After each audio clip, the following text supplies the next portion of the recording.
All right, our reading for today has us in Numbers chapter 13. And the Lord spoke to Moses, saying, Send men to spy out the land of Canaan, which I am giving to the children of Israel.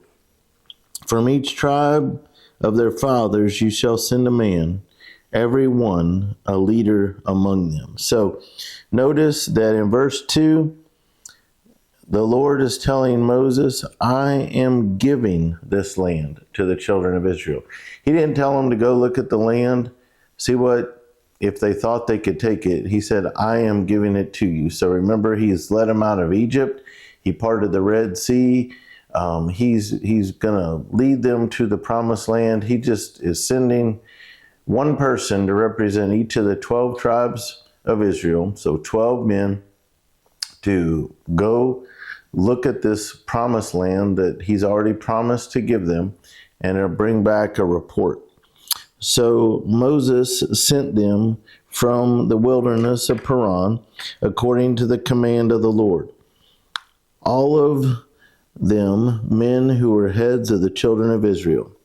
Now these were their names. From the tribe of Reuben, Shammua the son of Zakur. So remember, the heads of the tribes may have been too old to go, so they sent probably a younger, healthier man as a representative, and he goes to the detail of telling us which person went from each of the 12 tribes.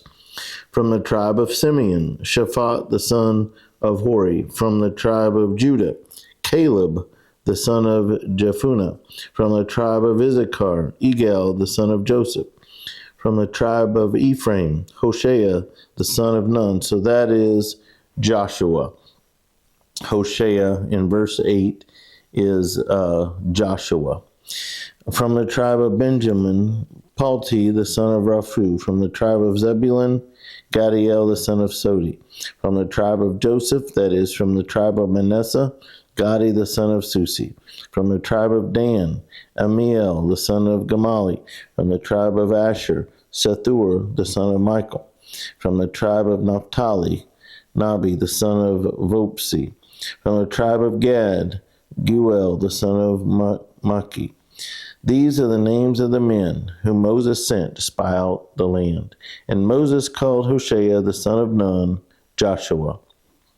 Then Moses sent them to spy out the land of Canaan, and said to them, Go up this way into the south, and go up to the mountains, and see what the land is like, whether the people who dwell in it are strong or weak, few or many, whether the land they dwell in is good or bad, whether the cities they inhabit are like camps or strongholds, whether the land is rich or poor, and whether there are forests there or not. Be of good courage, and bring some of the fruit of the land. Now the time was the season of the first ripe grapes. So they went up and spied out the land, from the wilderness of Zin as far as Rahab, near the entrance of Hamath. And they went up to the south and came to Hebron. Ahiman, Sheshi, and Tamal, the descendants of Anak, were there. Now Hebron was built 7 years before Zoan in Egypt. Then they came to the valley of Eshcol, and there cut down a branch with one cluster of grapes. They carried in between two of them on a pole. They also brought some of the pomegranates and figs. The place was called the Valley of Eshcol, because of the cluster which the men of Israel cut down there. And they returned from spying out the land after 40 days. Now they departed and came back to Moses and Aaron, and all the congregation of the children of Israel in the wilderness of Paran at Kadesh. They brought back word to them and to all the congregation, and showed them the fruit of the land. Then they told him and said, We went to the land where you sent us. It truly flows with milk and honey, and this is its fruit. Nevertheless, the people who dwell in the land are strong. The cities are fortified and very large. Moreover, we saw the descendants of Anak there. The Amalekites dwell in the land of the south. The Hittites, the Jebusites, and the Amorites dwell in the mountains. And the Canaanites dwell by the sea and along the banks of the Jordan. Then Caleb quieted the people before Moses and said, Let us go up at once and take possession, for we are well able to overcome it. But the men who had gone up with him said, We are not able to go up against the people, for they are stronger than we. And they gave the children of Israel a bad report of the land which they had spied out, saying, The land through which we have gone as spies is a land that devours its inhabitants, and all the people whom we saw in it are men of great stature. There we saw the giants, the descendants of Anak, came from the giants, and we were like grasshoppers in our own sight, and so we were in their sight.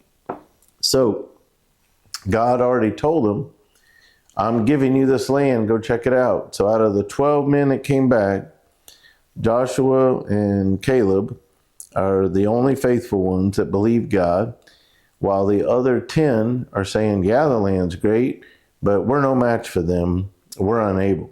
So they forgot one important thing, and that is God. They're looking at it as, what can I do in my own power compared to what I saw? And so they've already defeated themselves. And so then they also basically bring back negativity and gossip, poison the minds of everyone else, and sort of take all the momentum, all the positive momentum is gone. And so that's the end of this chapter. The story will continue in the next chapter. But we see in chapter 13 that 10 out of the 12 men missed a great opportunity to show faith in God, and instead acted like they didn't even know God existed. And so that's something that we can learn from. When we're faced with challenges, or when God has a promise in his word for us, do we believe it? Or do we interpret it in light of what we're able to do without him? Because God wants people of faith. God wants us to do things that only he can do, that he'll get the glory for. If I could do it without him, then I don't need him. So he wants us to do things that require faith in him.